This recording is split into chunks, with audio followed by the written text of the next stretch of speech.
हे जे काही चाललेलं आहे, अरे निवडणुकीचं बोला ना, विकासाचं बोला ना, कुठं काही आम्ही कमी पडलो तर ते सांगा ना.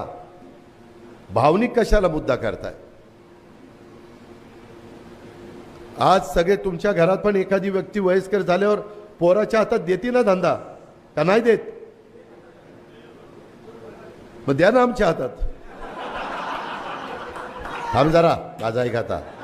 त्याला कॅबिनेट मंत्री करायला तो भाजपचा आमदार आहे. भाजपच्या कोट्यातला कोण मंत्री करायचं हे देवेंद्र ठरवणार. त्याला घड्याळाकडे यायला लावा, उद्या कॅबिनेट. आपला शब्द आहे आपला.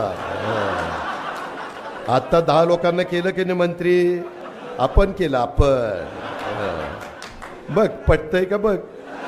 की यावर तुमचं मत कमेंट बॉक्समध्ये लिहायला विसरू नका आणि असेच नवीन नवीन व्हिडिओ पाहण्यासाठी आपल्या मराठी एल्गा